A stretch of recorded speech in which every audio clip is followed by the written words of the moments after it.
Ferdinand Haïté ou l'inexorable déchéance d'un petit fanfaron en mal de célébrité, de Joël Komi Hunake. Ferdinand Haïté s'est toujours pris pour ce qu'il n'est pas et ne sera jamais.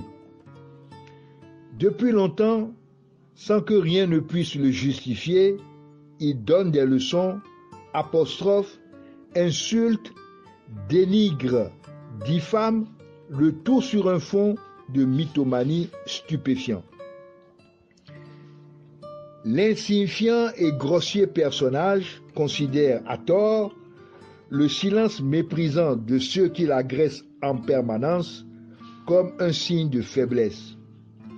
Le plus grand journaliste d'investigation du Togo, sinon du monde, tel qu'il voudrait qu'on le perçoive, vient d'être démasqué dans une puérile tentative de déstabilisation du maire de la commune du Golfe 4. De quoi s'agit-il? Dans sa livraison numéro 1009 du 25 février 2022, le journal L'Alternative, dont Ferdinand Haïté est le directeur de publication, a rendu public un article dans lequel il met en cause le maire de la commune du Golfe 4, Jean-Pierre Fabre, à qui il reproche de ne pas se préoccuper de l'état déplorable des plafonds des salles de classe de l'école primaire publique Kodjoviakopé 2, qui mettrait en danger la vie des élèves. Le service de presse de la mairie du Golfe 4, ayant pris connaissance de l'article, adresse au journal L'Alternative une réponse qu'il demande à Ferdinand Haïté de publier conformément au code de la presse du Togo. Ferdinand Haïté s'y refuse. Il voudrait ainsi pouvoir enfreindre la sacro-sainte règle du journalisme selon laquelle un média, en l'occurrence un journal, qui met en cause de quelque manière que ce soit une personne, est tenu d'offrir à cette personne la possibilité de s'expliquer dans les mêmes conditions dans les colonnes du même journal. Ferdinand Haïté ne peut prétendre ignorer cette règle. Son refus de publier le droit de réponse du maire de la commune du Golfe 4 vaut aveu de culpabilité. Autrement, pourquoi refuse-t-il de déférer à cette injonction? Mais il suffit de lire les explications claires, mesurées et bien argumentées contenues dans le droit de réponse du service de presse de la commune du Golfe 4, publié sur les réseaux sociaux, pour comprendre la raison pour laquelle Ferdinand Haïté cherche à violer la loi. La réplique de la commune du Golfe 4 démontre pleinement et avec sérénité que Ferdinand Haïté est mis en échec dans sa tentative malveillante de livrer le maire de la commune du Golfe 4 à la vindicte populaire. Ferdinand Haïté est incapable de répondre à la question qui lui est posée dans ce droit de réponse par le service de communication de la commune du Golfe 4. Je cite: « Pourquoi le grand journal d'investigation L'Alternative occulte-t-il complètement la responsabilité des autorités publiques togolaises qui ont construit les bâtiments de l'école et ne réagissent pas depuis plus de 10 ans aux nombreuses lettres adressées par la direction de l'école primaire Kodjoviakopé 2 pour les alerter de la situation. » Fin de citation. Il est de notoriété publique que la mairie du Golfe 4, avec ses maigres moyens, est en train de réhabiliter en 2 ans d'existence plusieurs écoles primaires de son territoire qui sont dans une situation de délabrement pire que celle de l'EPP Kodiakope 2. Ferdinand Haïté, le plus grand journaliste d'investigation du monde, l'homme qui a découvert le pétrole gate, le seul Togolais ayant participé aux enquêtes du Panama Papers, notre Hercule Poirot national, notre Sherlock Holmes que le monde entier nous envie, ne peut ignorer que la loi sur la décentralisation n'a pas enlevé à l'État sa compétence dans la construction et la réhabilitation des écoles maternelles et primaires. Loi sur la décentralisation, article 83, éducation et formation professionnelle. Ferdinand Haïté ne peut non plus ignorer que dans la décentralisation, certains domaines comme la santé, l'éducation nationale, etc., relèvent des compétences partagées entre l'État et les collectivités territoriales.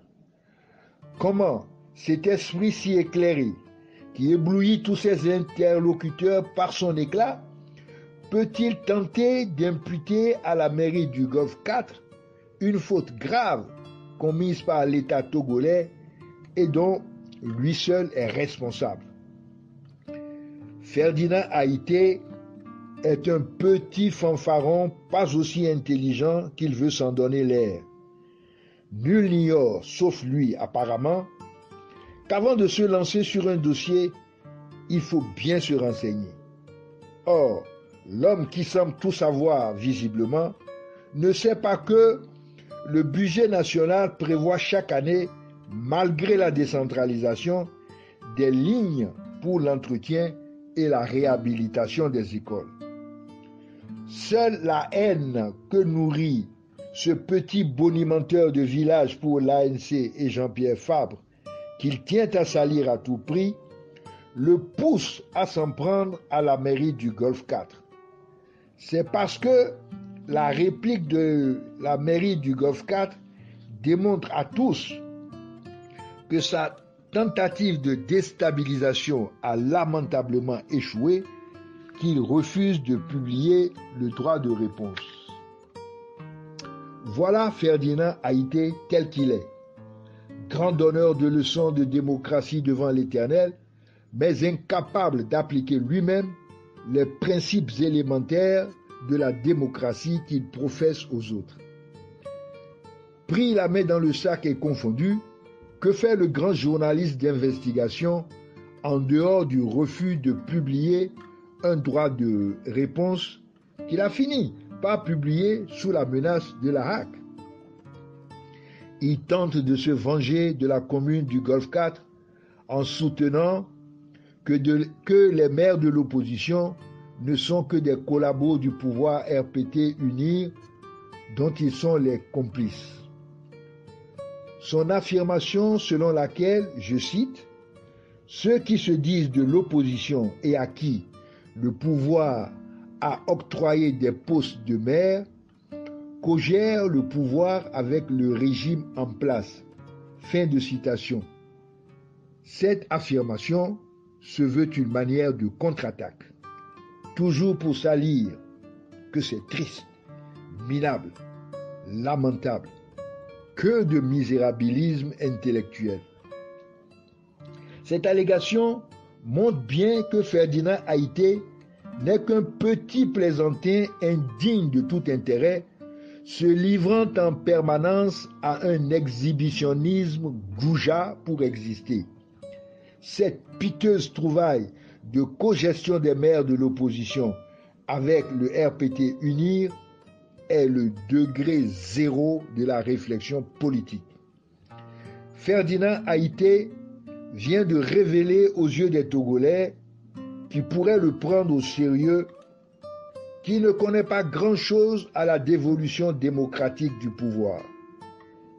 Il ne sait pas notamment que les élections nationales qui aboutissent à l'attribution du pouvoir politique n'ont rien à voir avec les élections locales issus de la décentralisation qui ne remettent pas en jeu le pouvoir politique. Juste pour éclairer sa lanterne, faudrait-il lui rappeler le cas de Jacques Chirac, maire de Paris, et sérieux opposant au pouvoir politique français pendant plus d'une décennie. Ferdinand Haïté n'est pas à sa première tentative de dénigrement et de diffamation de l'opposition togolaise. C'est une obsession chez lui depuis des décennies. Tenez, il y a quelques années, Ferdinand Haïté a traité de médiocre Éric Dupuis, conseiller spécial du président de l'ANC et porte-parole du parti. Il n'a pas non plus hésité à qualifier Maître Isabelle Améganvi, vice-présidente de l'ANC, de corrompue parce qu'elle est l'avocat conseil de Wassem.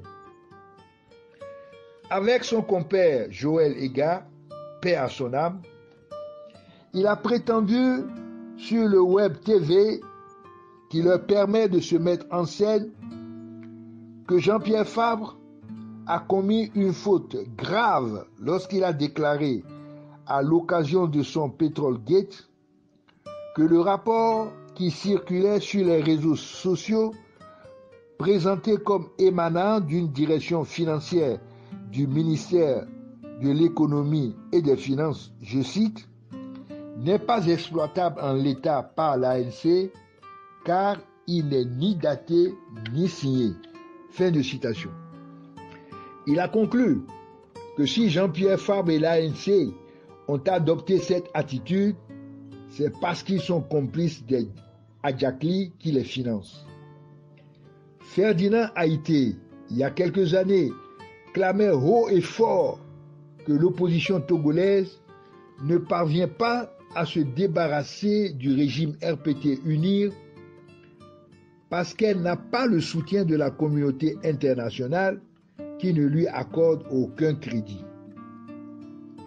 Il suffit de voir la détestation profonde qu'éprouvent les opinions publiques africaines à l'égard de cette fameuse communauté internationale composée notamment de la France, de l'Allemagne, de l'Union européenne, des États-Unis d'Amérique pour mesurer l'étendue de l'indigence politique de Ferdinand Haïté.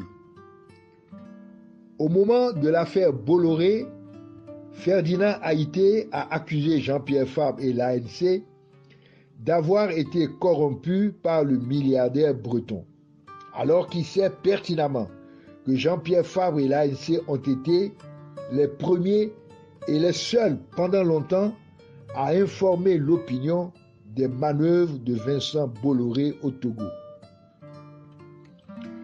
Lorsqu'en 2020, l'ANC a publié un communiqué pour condamner l'interpellation suivie de la détention de Mme Brigitte Adjamago Johnson par le SCRIG, Ferdinand Haïté a traité l'ANC d'hypocrite, juste par pure haine.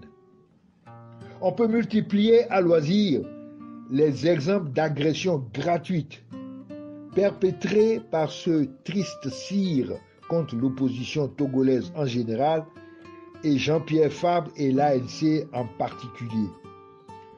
Tout est mensonge, tout est méchanceté.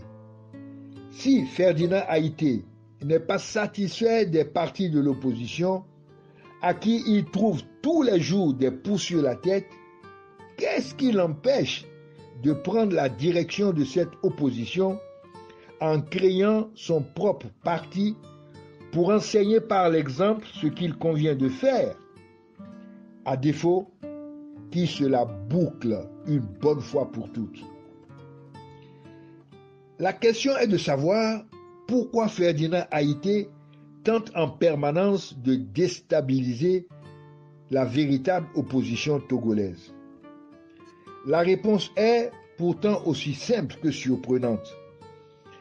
Ferdinand Haïté est, depuis longtemps, le zélé propagandiste de l'ancien ministre RPT UNIR, François Aquila Esso Bokor, qui est son financeur attitré. Tapis dans l'ombre, François Aquila Esso Bokor tire les ficelles de toutes les actions malveillantes de Ferdinand Haïté. C'est pour sa promotion que Ferdinand Haïté s'acharne à salir méthodiquement l'opposition et surtout Jean-Pierre Fabre et l'ANC qui sont ses bêtes noires. Il y a lieu de rappeler que François Aquila Esso Bokor a déclaré sur RFI quelques jours avant son retour, finalement avorté, pour bien montrer qu'il n'est pas membre de cette opposition non crédible aux yeux de la communauté internationale dont il lèche les bottes, qu'il se situe à égale distance de l'opposition et du RPT UNIR. Calcul politique de bas étage. Le temps viendra où nous reparlerons de François Aquila Esso Bokor, de sa fortune et de sa somptueuse villa avec cours de tennis et piscine qu'il avait louée à Togo 2000, près de l'aéroport, à M. Fidel Sarasoro, ancien représentant résident du PNUD au Togo et actuel secrétaire général de la présidence de Côte d'Ivoire. La haine viscérale de Ferdinand Haïté pour l'opposition togolaise ne proviendrait-elle pas de ses amitiés avec d'anciens barons du RPT UNIR dont il prépare le retour? On aurait pu penser qu'étant honteusement allé à Canossa, en confessant publiquement être mu par l'émotion et non par la raison, Ferdinand Haïté serait devenu plus humble et moins malfaisant en tout cas. Malheureusement, il faut se rendre à l'évidence, cet épisode de sa vie ne lui a rien enseigné. Au contraire, il continue de fanfaronner, pérorant qu'il est, sujet à des critiques parce qu'il dérangerait. La dernière affirmation immature et irresponsable de Ferdinand Haïté au sujet de la cogestion du pouvoir par l'opposition et le RPT UNIR est dans la logique de sa pratique permanente de méchanceté gratuite. Au moment où se fera le bilan de la lutte contre la dictature togolaise des Yassingbe, il ne faudra surtout pas négliger de prendre en compte le rôle néfaste d'une certaine presse prétendue de l'opposition. Cette presse lâche et opportuniste à laquelle appartient Ferdinand Haïté par ses agressions incessantes fait en permanence le jeu du pouvoir en place. Joël Komi Ounaki.